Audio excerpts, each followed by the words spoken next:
IIT आ जाओ, life set है। Take में प्लेसमेंट लेना चाहते हैं तो आईआईटी गांधीनगर बिल्कुल मत बताना।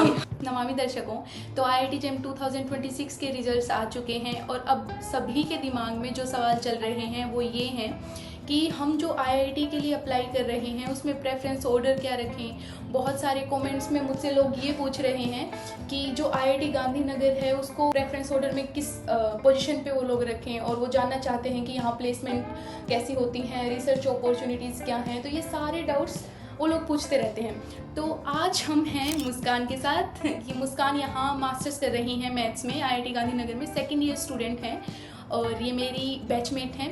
तो आज हम मुस्कान से आपके सभी सवालों के जवाब पूछेंगे और इनसे आईआईटी गांधीनगर की placement cell, research opportunities, professors, academics सभी बातें करेंगे। तो मुस्कान, आपका स्वागत है। तो हेलो गाइस, नेहा ने मेरा इंट्रोडक्शन दे दिया है, सो शुरू करते हैं। सबसे पहले तो बच्चे ये पूछते हैं कि क्या वो आईआईटी जेम की तैयारी करें मैथ्स के लिए। मतलब आपने ये जो एमएससी करने का ख्याल था आपके दिमाग में मैथ्स में, ये कैसे आया, कैसे आपका इंटरेस्ट बना इस ब्रांच के लिए? देखो, मैथ्स में तो बचपन से मेरा इंटरेस्ट था और मुझे एमएससी तो करना था। फिर पहले मेरा प्लान था किसी लोकल कॉलेज से करने का, फिर मुझे आईआईटी के बारे में पता चला। फिर मैंने सोचा लोकल कॉलेज से करने से अच्छा आईआईटी से करें, करना तो है ही, वहाँ हमारे पास अपॉर्चुनिटीज़ कम है, बट आईआईटीज़ में हमारे पास अपॉर्चुनिटीज़ है। तो जैसे आपने बोला आईआईटी आपने सिलेक्ट की थी, तो जब आप तैयारी कर रही थी तो आपने कुछ सोचा होगा ना कि आईआईटी लाइफ ऐसी होगी या आईआईटी में कोर्स ऐसा होगा या फिर आपकी जो मास्टर्स है वो कैसी जाएगी। तो आपकी जो एक्सपेक्टेशंस थी और यहाँ पर आके जो आपने वास्तविकता को देखा, तो उन दोनों में कितना अंतर है? तो जितना आपने सोचा था उतना आपने पाया यहाँ पर? देखो, सबसे पहले मैं बात करूंगी आईआईटी की लाइफ की तो वो तो एक्सपेक्टेशन से ज़्यादा अच्छा है और कोर्सेज से मेरा ज़्यादा एक्सपेक्टेशन नहीं था। मैंने ज़्यादा कोर्सेज के बारे में नहीं सोचा था। ओके, सो तो बस आपने तैयारी की थी और एडमिशन ले लिया था।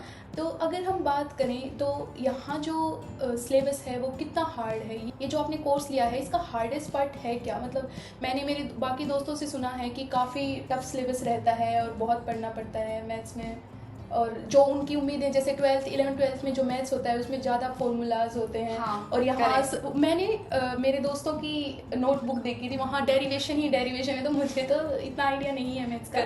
तो आप जो कोर्स से बच्चे एक्सपेक्ट कर रहे हैं वो एक बार बता दो। देखो, कोर्स का ऐसा है, जब हम आईआईटी जैम की तैयारी करते हैं तो कुछ सिलेबस फर्स्ट ईयर में हमारे कॉमन होते हैं, जैसे लीनियर अलजेब्रा हो गया, रियल एनालिसिस हो गया, ग्रुप थ्योरी हो गया। उस टाइम हमें वो बहुत ईजी लगता है क्योंकि हम सिर्फ अप्लाइड पार्ट में रहते हैं, हम सिर्फ सॉल्व करते हैं, लेकिन हमें वो सारी चीज़ों को यहाँ पर प्रूफ करना है। यहाँ पर अप्लाइड कोई भी आपसे नहीं पूछेगा, सो वो टफ है।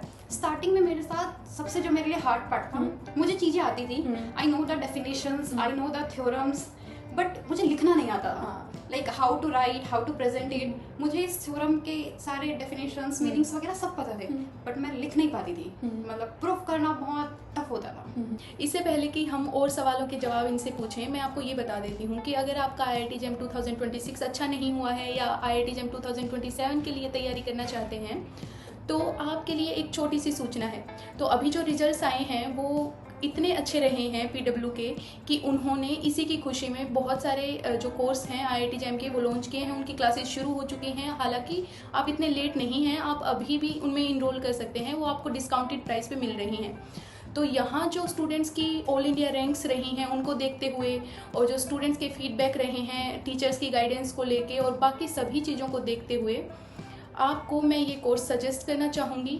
तो इनमें जो पहला कोर्स है वो है साकार 2.0 2027। ये फिजिक्स, केमिस्ट्री, मैथ्स, बायोटेक इन सभी के लिए अवेलेबल है और इसके जो फीचर्स हैं वो आपको स्क्रीन पर दिख रहे होंगे कि यहाँ लाइव और रिकॉर्डेड क्लासेस मिलेंगी, डेली प्रैक्टिस प्रॉब्लम्स और नोट्स मिलेंगे, फिर आपको 2500 प्लस प्रैक्टिस क्वेश्चंस मिलेंगे।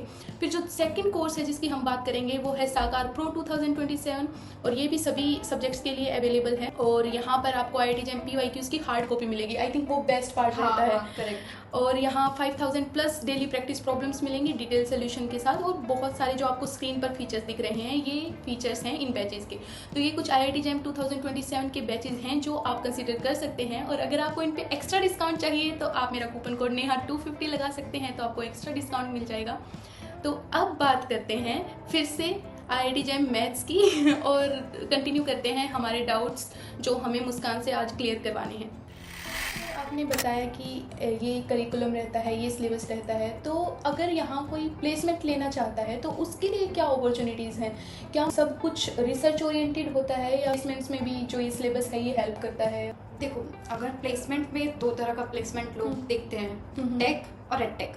अगर आपको टेक में आना है तो ऑनेस्टली आईआईटी गांधीनगर में आपको कोई हेल्प नहीं होगा, क्योंकि यहाँ पर पूरे जो कोर्सेज हैं वो प्योर है, अप्लाइड नहीं है। यहाँ पर आपको टेक से रिलेटेड कोर्सेज देखने को नहीं मिलेंगे, सो ज़्यादा आपको हेल्प नहीं होगा। जैसे आईआईटी हैदराबाद, आईआईटी इंदौर, यहाँ पर आपको टेक से रिलेटेड कोर्सेज देखने को मिलते हैं, तिरुपति हुआ, लेकिन आईआईटी गांधीनगर में नहीं है। सो टेक में अगर आपको प्लेसमेंट चाहिए तो यहाँ मत है। तो मुस्कान, अब मैं आपसे ये पूछना चाहूँगी कि यहाँ पर जो आप प्लेसमेंट अपॉर्चुनिटीज़ बता रही हैं उनमें टेक के बारे में हमने बात कर ली, तो एड टेक में जो प्लेसमेंट से रिलेटेड अपॉर्चुनिटीज़ हैं वो क्या क्या है, और आपके बैच से कितने लोगों का प्लेसमेंट लगा है लगभग, और कितने लोग इच्छुक थे जिनका लग गया है? देखो, टेक में हमारी क्लास से 5-6 लोग इंटरेस्टेड थे, लेकिन सिर्फ 2 का ही प्लेसमेंट हुआ टेक में। और सैलरी ओके है, बहुत अच्छी नहीं है जितनी टेक में नॉर्मली होती है। टेक में जितने हमारे क्लास से इंटरेस्टेड थे ऑलमोस्ट सबका हो गया है। ओके, बट सैलरी कुछ आईआईटीज है जहाँ पर टेक की कंपनीज आती है 10 LPA 12 LPA, यहाँ पर इतनी पैकेज वाली कंपनीज नहीं आती है। तो यहाँ ये चीज़ मैंने केमिस्ट्री में भी देखी है कि अगर आप प्लेसमेंट के लिए आना चाहते हैं तो आईआईटी गांधीनगर सही ऑप्शन नहीं है। अगर आप रिसर्च के लिए आना चाहते हैं तो रिसर्च के लिए ये आप कंसिडर कर सकते हैं। बहुत अच्छा। जैसे मैथ्स में रिसर्च में 2 पार्ट्स होते हैं, एक अप्लाइड होता है, एक प्योर होता है। अगर आपको अलजेब्रा में, नंबर थ्योरी में या ज्योमेट्री में इंटरेस्ट है तब तो आईआईटी गांधीनगर, अगर आपको टॉप 7 आईआईटीज नहीं मिल रही है तो बेस्ट है। सेकंड जेन आईआईटी में प्योर मैथ्स के लिए आईआईटी गांधीनगर बेस्ट है। नंबर थ्योरी में प्रोफेसर अतुल दीक्षित है जिनका बहुत ही अच्छा रिसर्च चल रहा है। फिर बाद अलजेब्रा में भी बहुत सारे प्रोफेसर्स हैं, ज्योमेट्री में भी है, लेकिन जब हम अप्लाइड की तरफ देखते हैं तो प्रोफेसर्स कम हैं। ओके, और यहाँ जो प्लेसमेंट्स हैं उनके मतलब what are the scopes beyond placements? Research के लिए कितनी अपॉर्चुनिटीज़ हैं और कितना प्रोफेसर आपको ड्राइविंग फोर्स देते हैं कि आप पीएचडी परस्यू करने के लिए आगे जाएं या फिर आप रिसर्च के लिए जाएं?